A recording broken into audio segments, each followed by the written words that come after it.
அகச்சொல்லிக் கேளிர் prepare நகச்சொல்லி நட்பாடல் தேற்றாதவர்.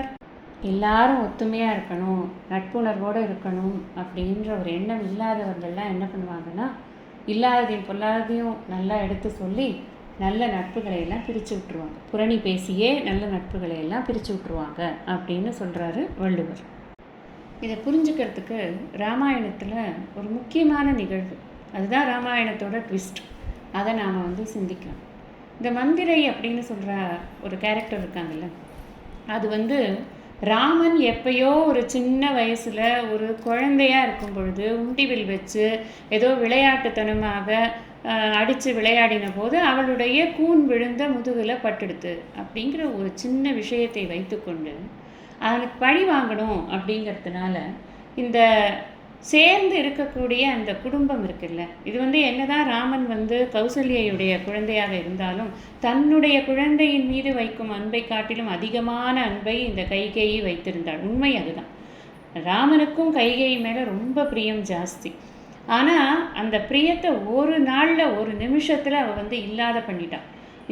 இந்த வகச்சொல்லி கேளிர் prepare அப்படின்னு சொன்னால், இல்லாததையும் பொல்லாதையும் எடுத்து நம்ம அடுத்தவங்களுடைய மனசை கெடுக்கும் விதமாக பேச்சுகளை பேசி மற்றவர்களை பற்றி பொய்யான விஷயங்களை எல்லாம் திரித்து கூறி புரணி பேசி அந்த நல்ல ஒரு மனசில் இருக்கக்கூடிய அந்த ஒரு ஒத்துமை இருக்குல்ல, அதை கெடுக்கிறது.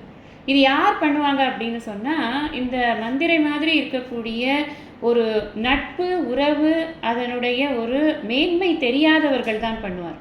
என்னதான் அது ராமாயணத்தில் அவள் பண்ணதுனால ராமர் காட்டுக்கு போனார், அதுக்கப்புறமா நிறைய விஷயங்கள் நடந்தது, அதுதான் டேர்னிங் பாயிண்ட்டு, அதெல்லாம் இருந்தால் கூட அதை பண்ணினது அப்படிங்கிறது ரொம்ப கேவலமான ஒரு விஷயம். ஏன்னா ராமன் மீது அந்த மொத்த கோசல நாடுமே மொத்த அயோத்தியுமே ராமனை தன்னுடைய வீட்டு பிள்ளையாக நினைத்து கொண்டாடி கொண்டு இருப்பதை பொறுக்க முடியல அவளுக்கு. அவ்வளோ பொறாம ராமனுடைய பெருமையை பார்த்து.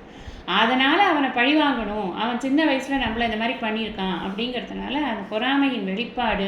அதனால் அவன் மீது ஒரு தவறான விஷயங்களை எல்லாம் இவகிட்ட சொல்லி இவன் மனசை கலைச்சு எப்படியாவது ராமனை ஊரை விட்டு அனுப்பிடணும் அப்படிங்கிறதுல அவள் சாதிச்சா அப்படிங்கிறது இருக்குது. ஆனால் இந்த மாதிரி குணம் இருப்பவர்கள் இது மாதிரி செயல்களை எல்லாம் செய்வார்கள். அவங்ககிட்டலாம் ஜாகிரதையாக இருக்கணும் அப்படிங்கிறார் வள்ளுவர்.